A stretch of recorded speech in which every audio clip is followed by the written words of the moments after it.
Headlines is presented by Calvo's Insurance, a legacy of trust, serving Micronesia since 1938. Matson and the Adahi Tano Program. Cars Plus, home of Guam's first and only lifetime limited powertrain warranty. McDonald's of Guam, I'm loving it. And King's Restaurants, always open, always local, and serving up favorites for over 40 years.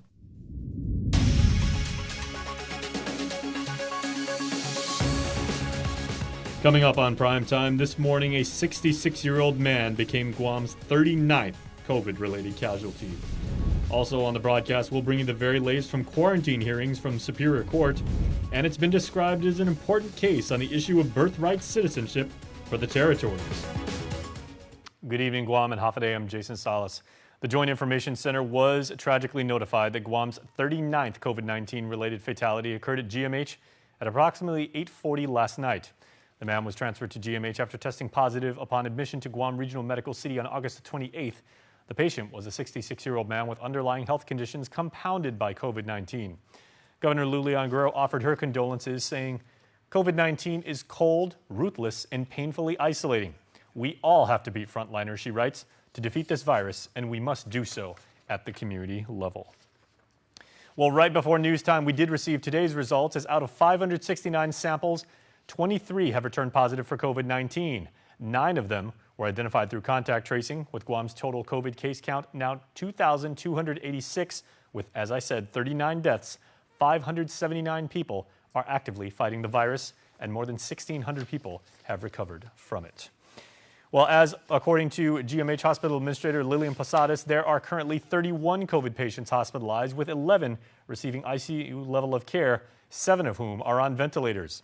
With the executive order easing restrictions during the continued PCOR 1 status, you want to remember to continue social distancing, wear your mask, and at all times, wash your hands. Staying with this news bite, territorial epidemiologist Dr. Ann Pobutsky says we are not where we should be in managing the coronavirus outbreak, but she does add that we'll have to see what happens as the island was reopened today. In this coming clip, Pobutsky talks about the island's test positivity rate and what it means going forward. Back to where we should be. It's still kind of high. And the deaths that we've seen, 85% of the deaths that we've seen have been in the last 5 to 6 weeks. And that's because of the surge in August. And our cases are decreasing. Let's just hope it continues to be a sustained decrease. And let's see what happens as things open up and if people continue to follow the recommendations, which is social distancing, wearing masks, and especially no large gatherings. Now, Dr. Pobutsky also touched upon something that many of you have been talking about on social media, the challenges of people keeping themselves safe during the upcoming holiday season. She says talks to reopen schools are happening, but doesn't see face-to-face instruction happening anytime soon. Kids can spread COVID-19. Yeah. They could be even super spreaders, and they're really good at spreading it in their household. If anybody who knows who has children, that's, kids go to school and they get sick all the time between the age of 5 and 10, right? And then their immune system kicks in. So I think there's some special considerations for opening up the schools. Right, yeah. You can watch our full interview on our YouTube channel with Dr. Pobutsky and Annette Uggan from Public Health right now. Please do check it out. Well, there are still a lot of businesses that are not able to open under the loosened restrictions announced yesterday by the governor. Several gym owners spoke out today on the link, saying people should be allowed to go to their facilities and that there is no more risk in doing so than many other activities. Here's Samantha Sablan of Custom Fitness with her thoughts.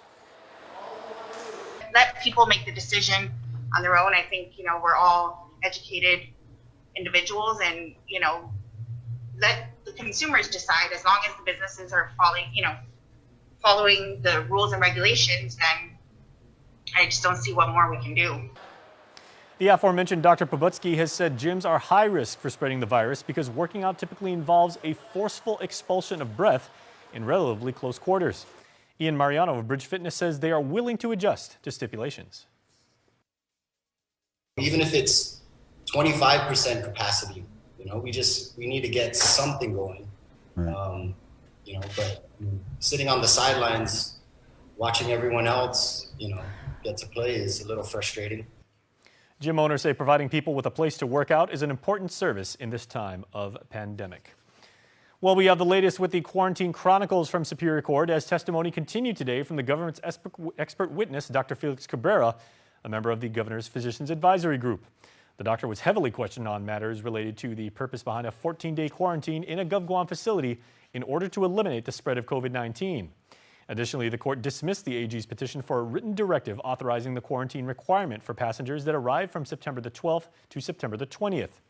Ultimately, the judge denied the petition due to the fact the government did not file on time.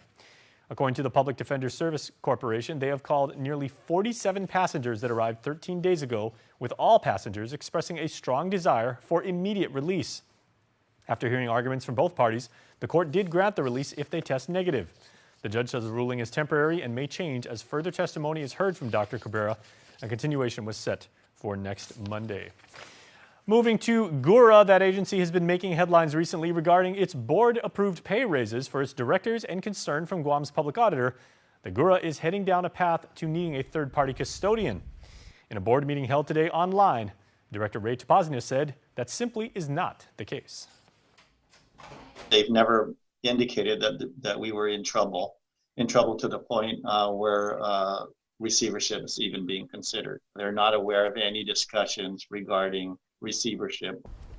Topaznia says despite the issues listed in the GURA audit, it's the best it's been in 30 years. As far as pay raises, Topaznia says it's up to the board, but to rescind it would be going against the rules and regulations.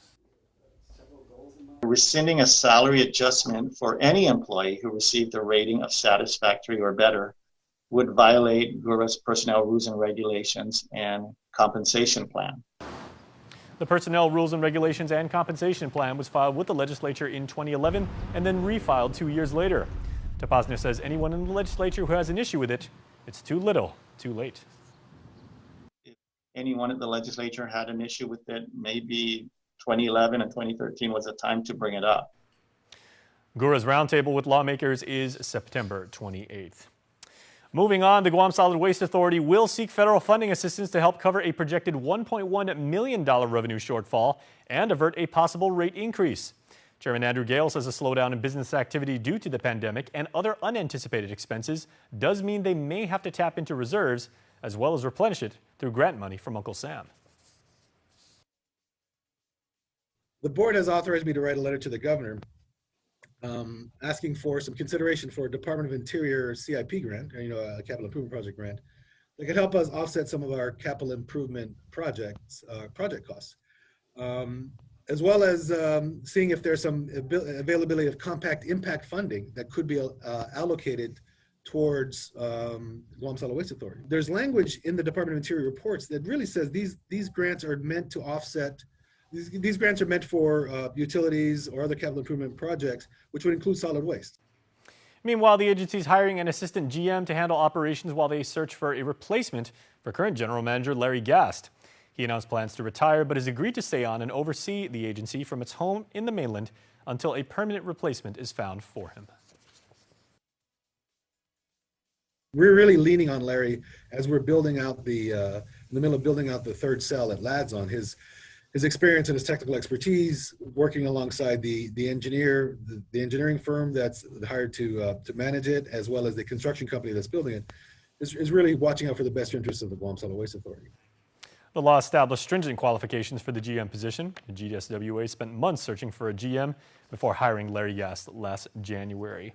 And also tonight, in what's been described as an important case on the issue of birthright citizenship for territories, attorneys for an American Samoan man argued before the 10th Circuit Court of Appeals that he has a right to full U.S. citizenship instead of his current status as a U.S. national. Attorney Matthew McGill said at the turn of the 20th century, Samoan tribal leaders signed an agreement that incorporated the island into the U.S. and which additionally gave him equal rights under the United States Constitution.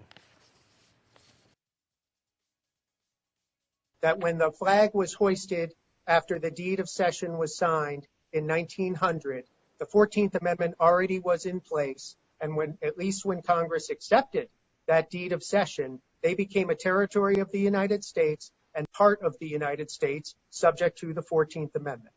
That is undeniably our position, and as we elaborate in the brief, the people of American Samoa were somewhat chagrined to learn that the United States government did not share that view. Co-counsel Neil Ware, whose roots are on Guam, said it was disappointing that, quote, the Justice Department continues to rely on the racist insular cases to argue that people born in U.S. territories have no right to citizenship. Ware also said he's hopeful the 10th Circuit Court will rule in their favor, as the case is likely to be appealed to the Supreme Court. Well, we are coming back right after this. Please stay tuned. Get up-to-the-minute news, plus access to alerts, streaming radio, promotions, and more on your mobile device by downloading the KUAM News mobile app, available at the App Store now. With Grand Marnier, you'll dare to put a twist on the traditional. That will lead you to somewhere unexpected. Somewhere you can create something better than good. Here, you'll create something grand. Grand Marnier, a visionary blend of fine cognac and bitter orange liqueur. Live grand. While we've all been through a lot over the years, typhoons, earthquakes, and now COVID-19, we've been able to get through these together. For more than 80 years, Calvo's Insurance has been protecting your homes, your businesses, and the health of your family. We are here today and we'll be here tomorrow. There are better days ahead. Tomorrow's a new day filled with hope and choices. The possibilities of what we can achieve together are limitless. Let's continue to work together to ensure a brighter tomorrow for all of us.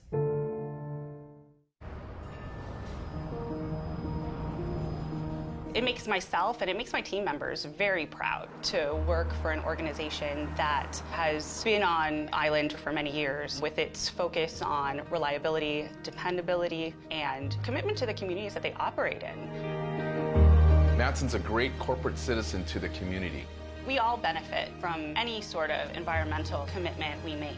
One of the ways that we do that is with our Adahi Utano program. There's action behind it, and so action breeds commitment. With the Kaimana Hila coming to Guam, this brings a new age and modernization to the island.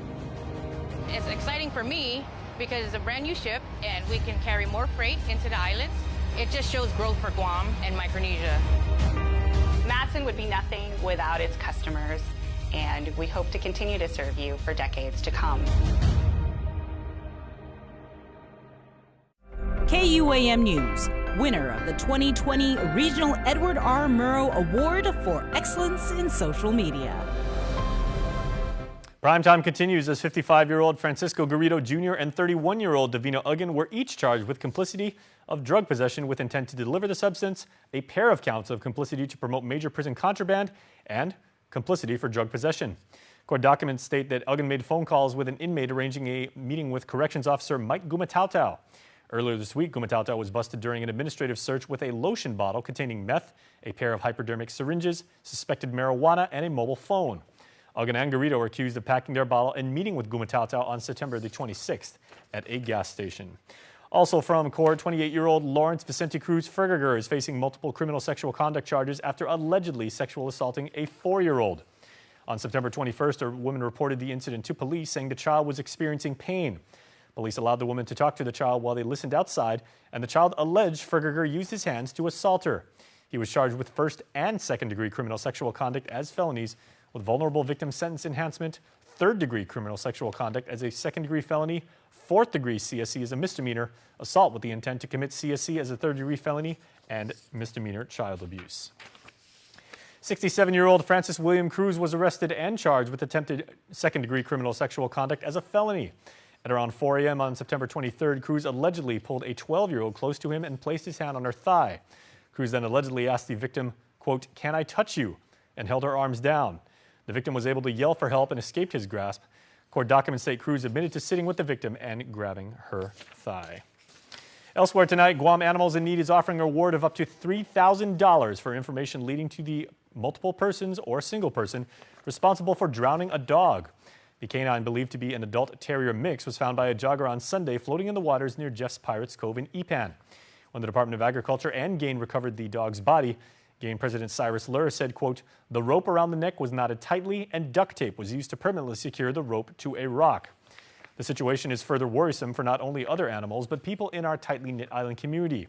Territorial veterinarian Dr. Thomas Poole says, according to the FBI, one of the most strongly correlated traits of serial killers is a history of torturing animals.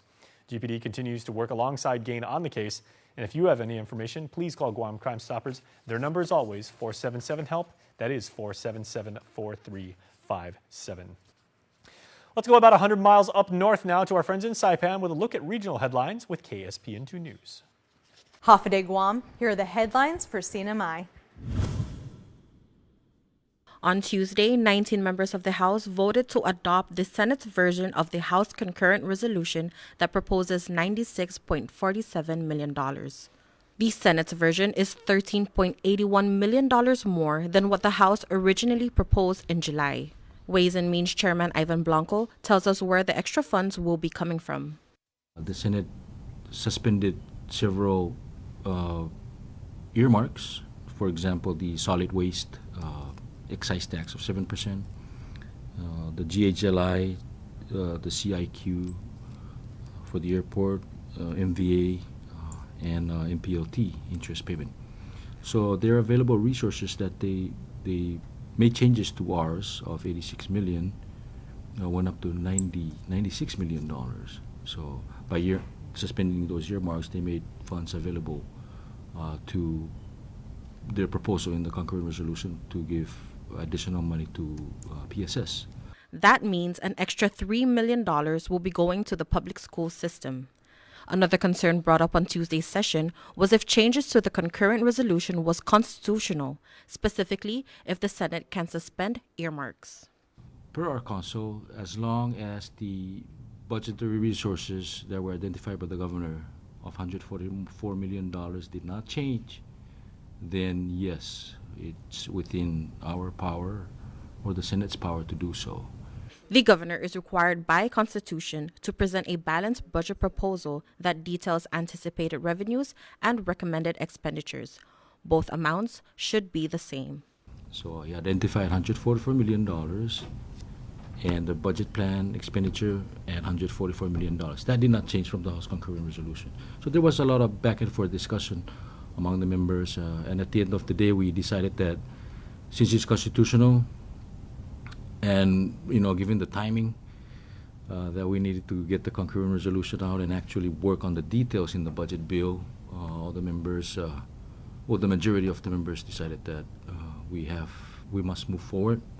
It is crucial that the CNMI government enact a new and balanced budget before October 1 to avoid a government shutdown. The House of Representatives in the federal government just sent the Senate their version of their budget. And if the Senate does not act on it, then there will be a federal shutdown. And their estimates is that it will be worse this time because we're in a pandemic. And if that is the case, I foresee that that will also be the case for us because we're in a pandemic. We have so many furloughed employees that I hope that this budget will be able to bring them back. Critical services. Without, for example, should a shutdown happen, we won't have any government personnel out there collecting fees. And without those fees, pretty much the estimates for the budget wouldn't mean anything. Now, the Senate must pass its own fiscal year 2021 budget and pass it on to the House for acceptance or rejection. Reporting for KSPN News, I'm Sally Lemis. For more news, visit saipantv.com. For KSPN2 News, I'm Ashley McDowell. And also tonight, the last day to do your part in completing the 2020 census is the end of the month. The results of the census will determine federal funding into essential services such as education, infrastructure, and emergency services for the next decade. Partnership specialist from the Guam Census Office, Nikki Kanata, explains why this is important for you and me. Everything comes from generated statistics data, all the SNAP programs, public programs. Those are really important so our island can succeed in the future. The entire experience takes about a half hour. Kanata also reminds the community that not responding to the census will limit resources Guam needs for those essential services. To respond, contact our offices at 645-2020. That's 645-2020. Please stay tuned because when we come back, Touch of Class Virtual Learning Edition. That's up next.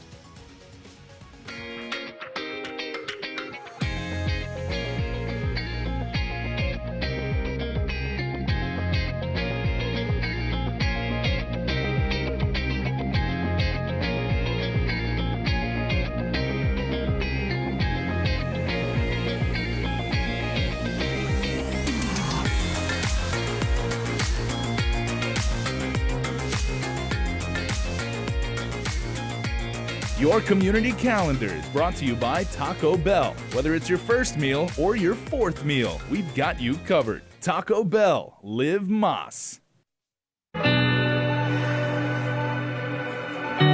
We give most of our waking hours to preserve yours.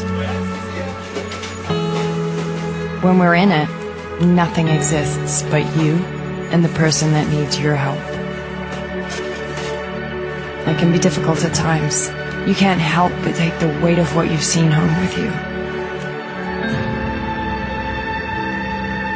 There are days or nights that I need to leave it all behind, to let it go in the wind. But I'll always come back. I am a first responder, and I have given my life to this. MTO Maintenance will now completely sanitize your home, office, or business with state-of-the-art commercial sprayers. For over 30 years, MTO Maintenance has been committed to the health and safety of our customers. And now, more than ever, a clean home, office, carpets, and furniture is a necessity to our island. Give us a call today. Stay healthy and stay safe, Guam. Call 647-6861 for an appointment. Small businesses are an important foundation in our island's growing economy. They provide essential goods and services to our community while preserving local traditions and creating new job opportunities. Your responses to the 2020 Census of Guam will help small businesses receive the information they need to thrive for years to come. Respond today. Together, we can make a difference. Welcome back, everyone. For Touch of Class Virtual Learning this week, we feature 4th grade educator Jenny Ann Flores.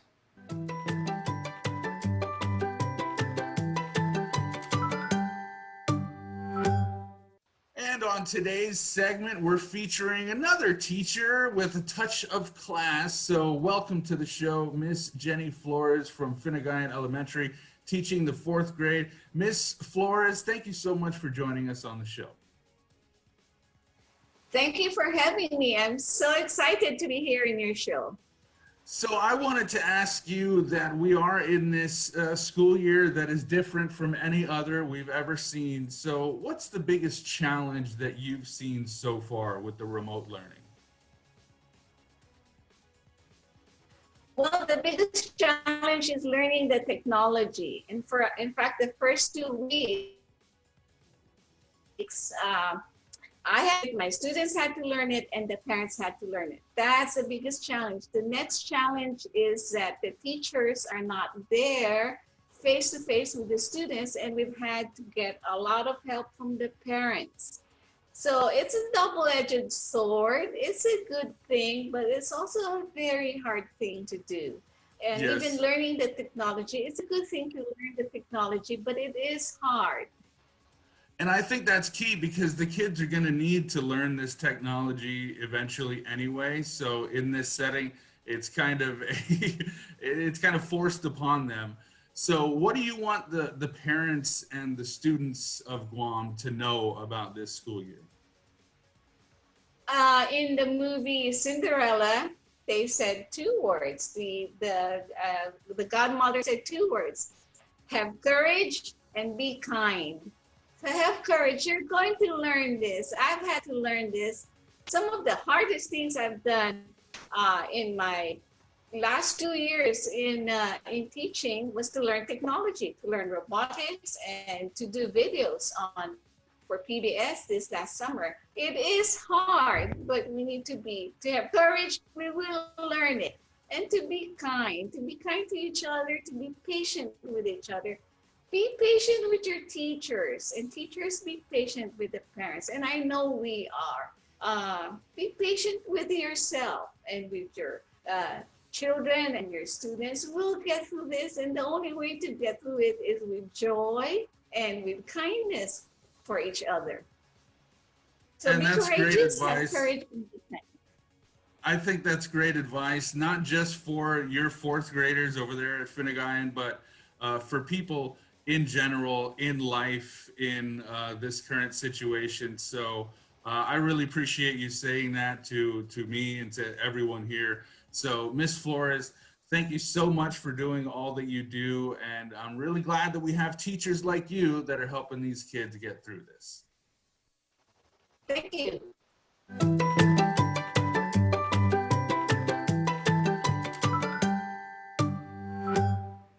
All right, thanks a lot, Andy. Please stay tuned. Birthday shout-outs are next.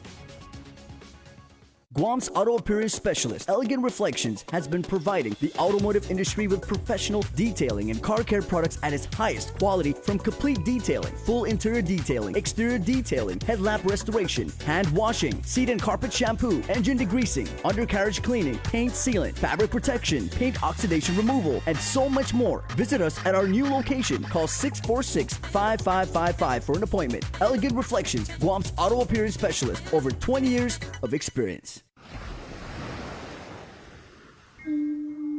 Our island is a gift that we have shared with the world.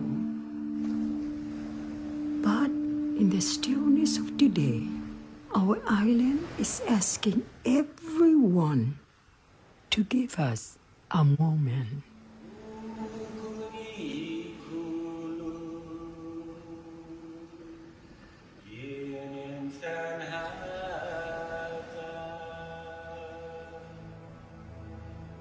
To be with our family,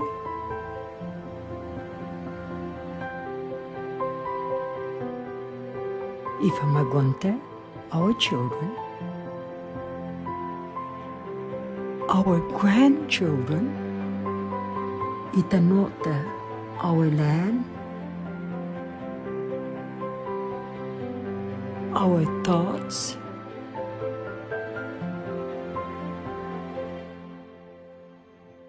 to be creative,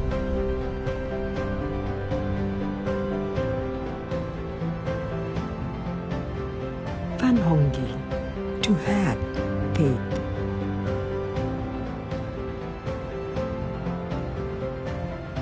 to be with the things we know and the things you've come to love. Give us a moment,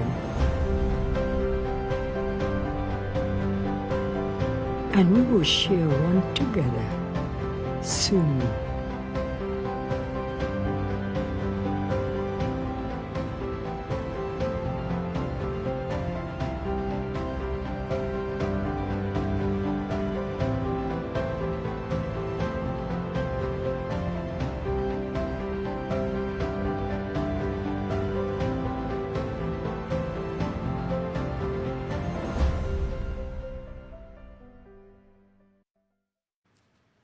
Here now are your birthday shout-outs.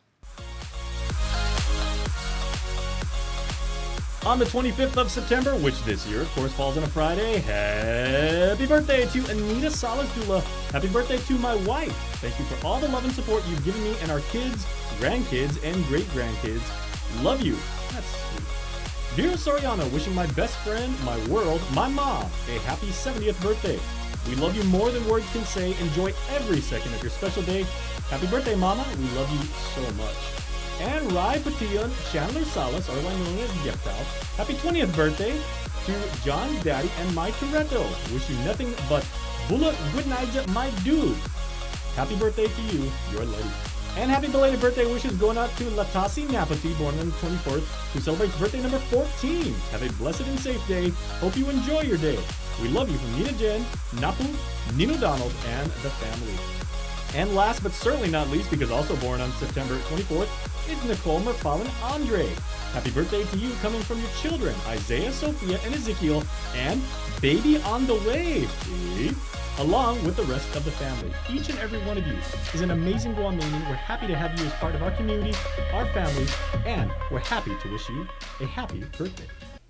Part of the benefit of being in the Cold Stone Creamery Birthday Club is that we pick one winner at random each week and give them a absolutely delicious ice cream cake courtesy of Cold Stone Creamery. Here is who we picked this week.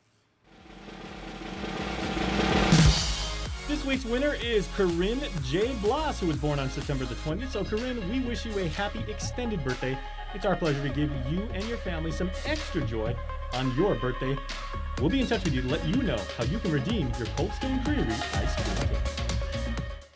All right, everybody, it's my time to go, but I want to leave everybody with just a simple thought. Things are starting to reopen a little bit now, but remember, please stay aware, stay safe, stay healthy, keep your mask on, keep your gloves on, stay socially distant. We all have to continue to fight, continue to work, and we are in this together, and we will get through this, but we got to put in the work. We know we can do it. Thank you so much from all of us at KUAM, and we'll see you next time. Stay safe.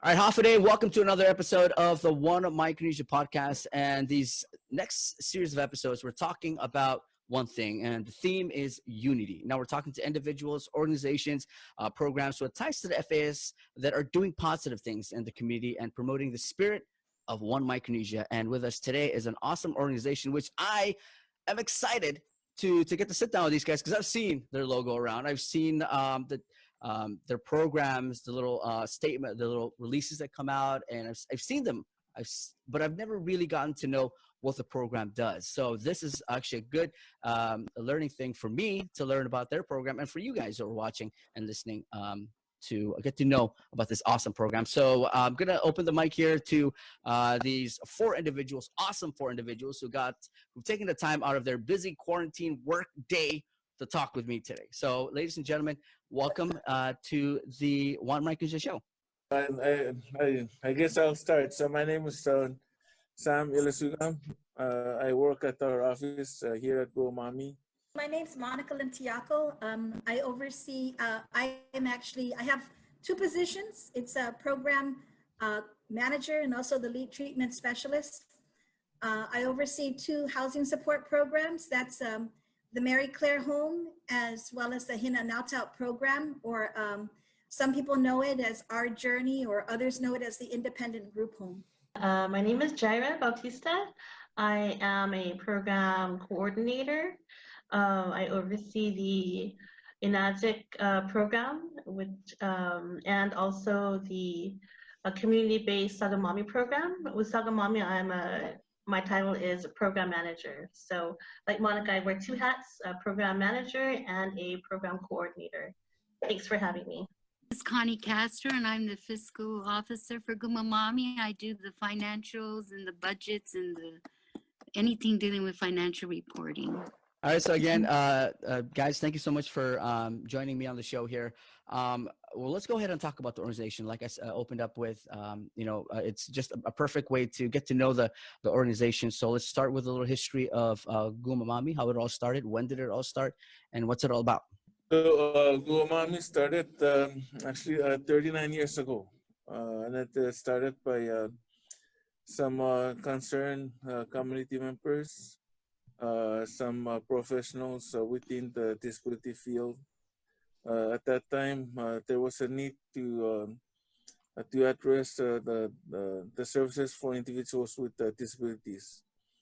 So we had some of our community members, including our family members and professionals who got together 39 years ago, and decided to start Gumamami. And we've provided different services since then.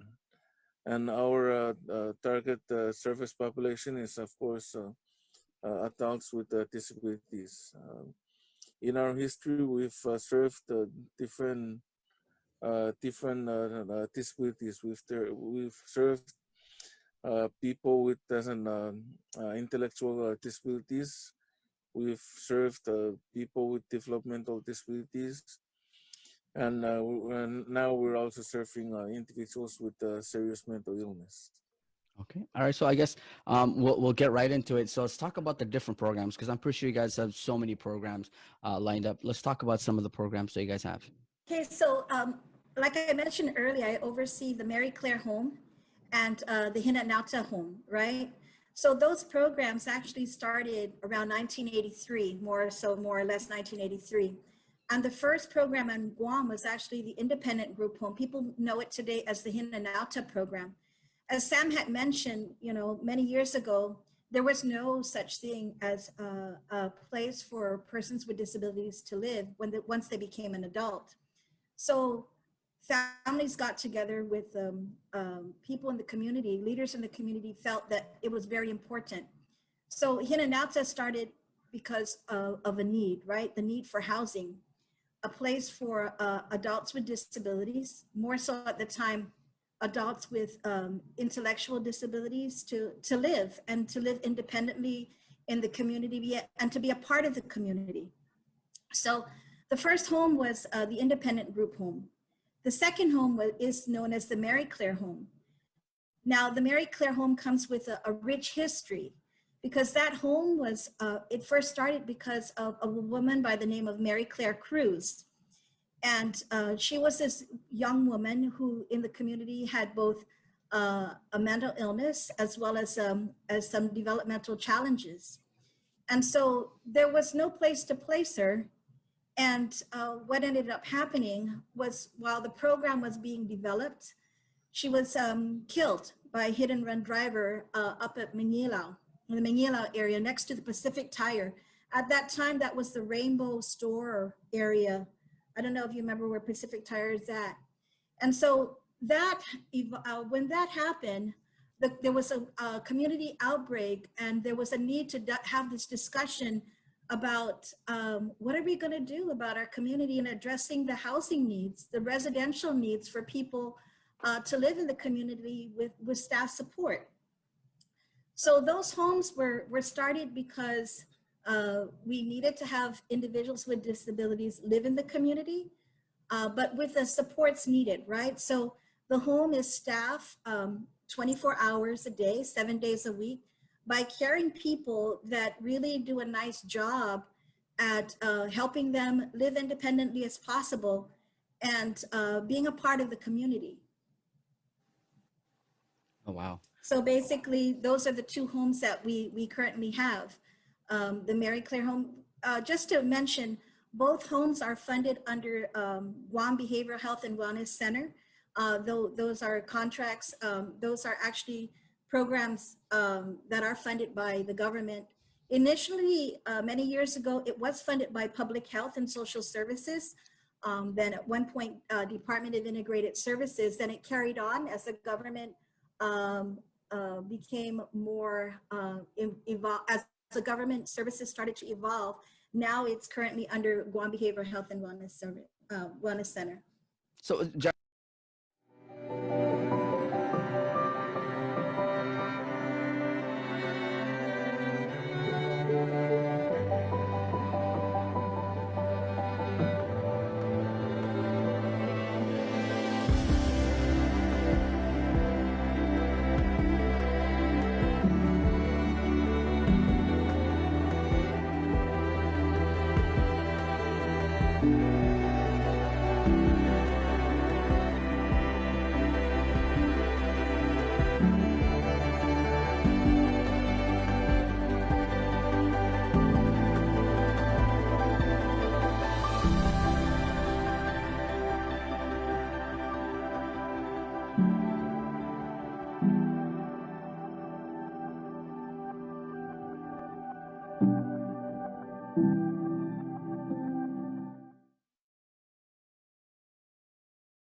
We're all in this together, and that means we all need to continue to do our part.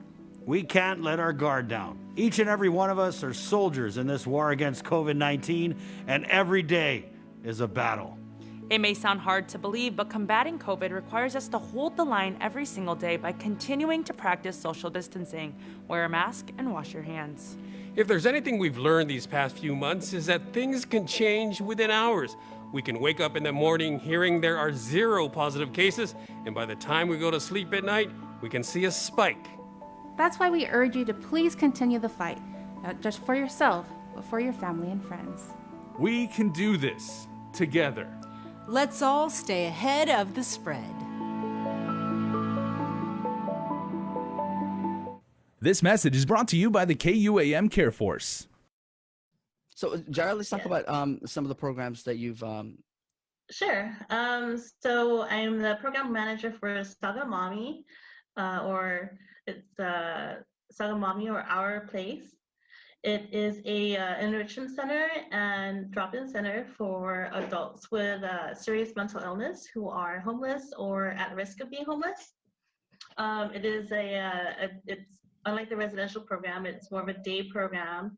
It runs from Monday through Friday. From the hours are 5 to 9.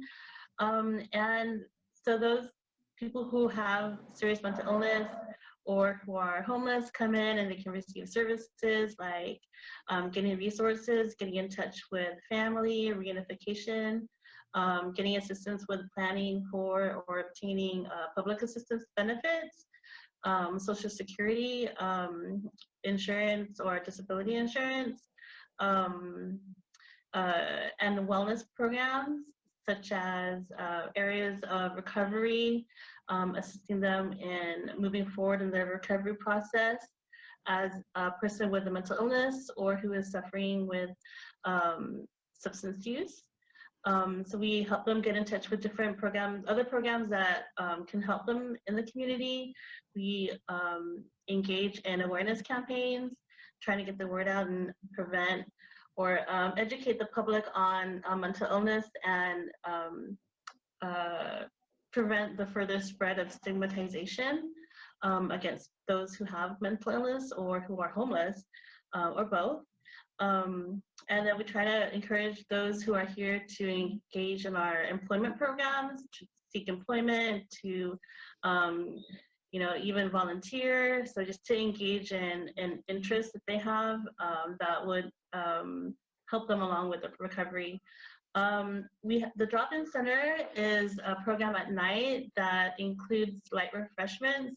So it's a place where those who are homeless can come in and get a bite, as well as the services that we provide during the day. So getting in touch with family, resources, education, wellness, and all of those things.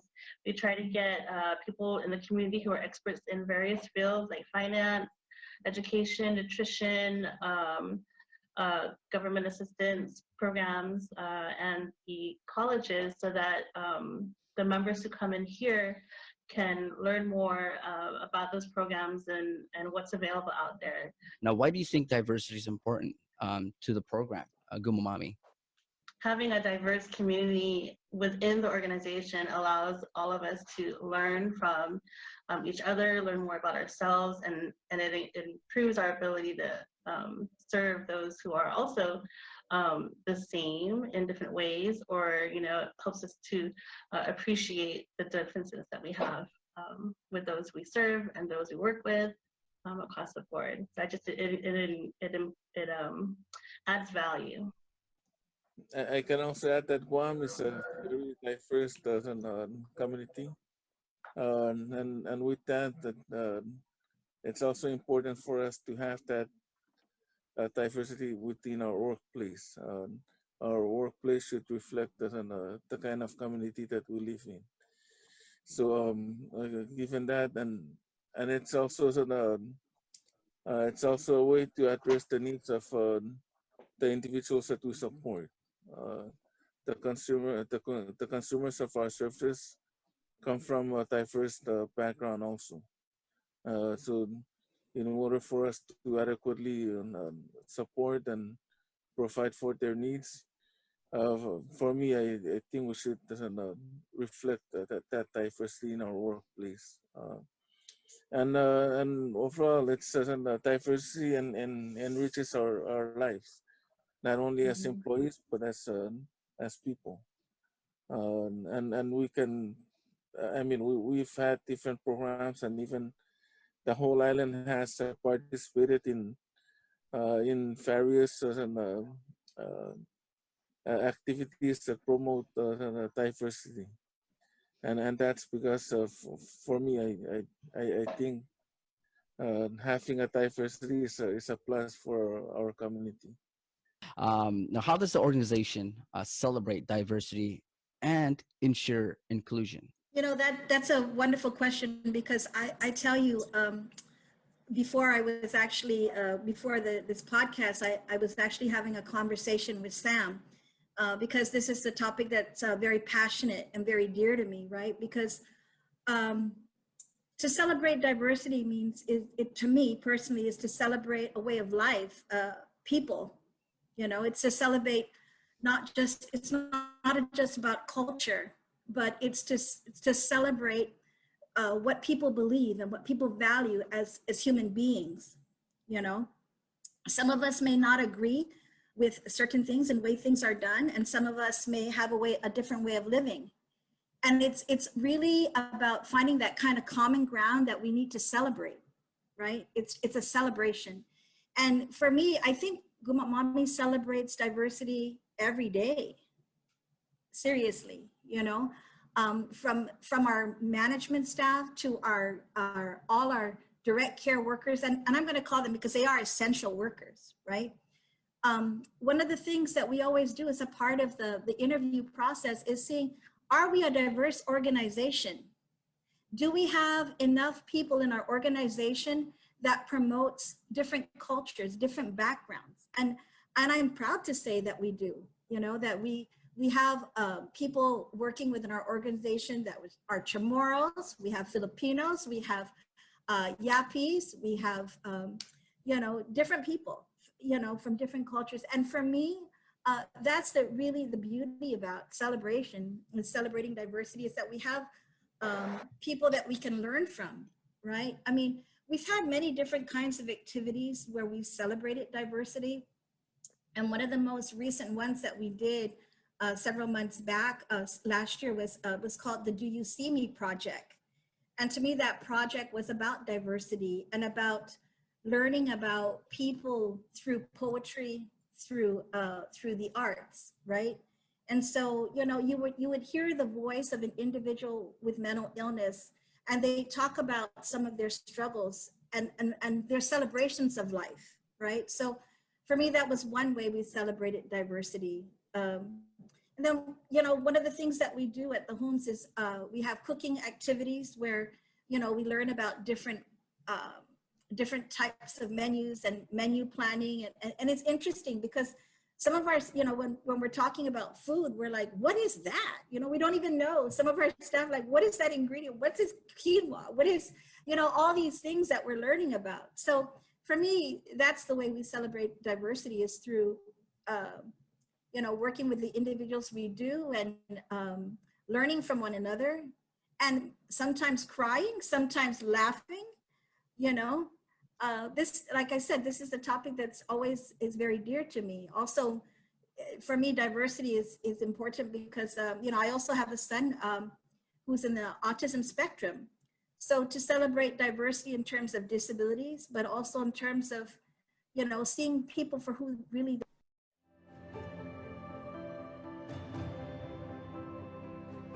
What does the brilliant cut mean to me? It means consistent quality. Right across the age expressions. We never compromise on quality and flavour.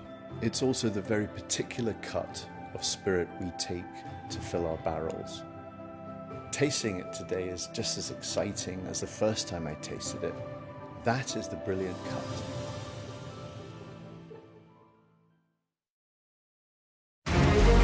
Join us in saluting those making strides and serving in our armed forces every Tuesday on the KUAM News Instagram account. These weekly posts round up profiles of Guamanians receiving accolades in the armed forces, those stationed on Guam making a difference in our community, and veterans being recognized for their service. Presented by Future Smiles Orthodontics. Build a brighter future with a brighter smile.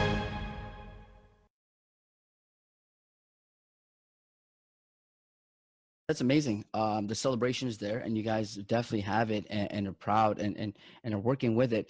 My next question is going to talk about challenges. Now, when we talk about diversity, we talked about the different cultures that's involved in it. Now, there always has to be a challenge along the way. Now, let's talk about some of the challenges. Now, I'm just going to throw out because you guys have worked a lot with the FAS community. Now, what were some of the challenges that you guys faced in regards to inclusion when it came to members of the FAS community that you guys that are on your program? I think, if I may, one of the difficulties is that, we have individuals may not be able to qualify for services in the community, and that poses a lot of difficulties, right? They may not be eligible for medical insurance. They may not be eligible for housing assistance. They may not be able to apply for services because of, somebody is from Chuk and is not eligible. So it's always difficult. It causes difficulty in terms of how do we support somebody in the community if we cannot access the services, right, if they're not eligible. And so this is something that we face, right? And, we've been creative in terms of trying to link them up for services or trying to link them up for volunteer programs, but it has been difficult when, we are not able to provide the medical services or the services in the community because, they're not eligible. And maybe also, like our work is really to assist people. And we assist people by, if we cannot provide the assistance ourselves, we link them to services out there in the community. In terms of those who are not U.S. citizens, or particularly those who are of FAS ancestry, and so it poses kind of like a challenge to us when people don't want to receive the service because of the stigma that is associated with that service and with their particular population. I know even with our community, some of our community support programs, we try to get people in, but there is always that reluctance to participate in some of the programs that we offer. The main thing here is when we kick things off, we talk about diversity. It's all about unity. So what does this phrase "One Micronesia" mean to you guys? Now let's start with what does it mean to Gumamami? The term "One Micronesia," and each of us came at it from different perspectives. And for me, coming from YAP and from FSM, I kind of look at it in a bigger picture, where I look at it as when we say one Micronesia, meaning we're all one Micronesia as a region. Some of our efforts need to be coordinated so we can address some of our collective issues or concerns. That's one approach. And then when we talk about our situation as a member of what's the so-called Micronesian community here on Guam, I was sharing with my coworkers that one of the things that we try to do is to promote the idea that yes, we may come from different cultures in terms of Chamorro culture or Yapis or Palawan or Chukis and others, but in our here on Guam, we're from one region. We're from one Micronesia, and that was my discussion with them. And I can let Monica and Connie and Sarah share their perspectives with it. It's interesting when we discussed this, we came from different perspectives. So I was just we have the power to improve the schools our kids learn in, the roads we drive on, the healthcare we receive, and the opportunities for more jobs. By responding to the 2020 census of Guam, we can uplift future generations by providing them with the resources they need to grow as a community. Together, we can make a difference. Respond today. It's a special delivery to your inbox every week with your KUAM news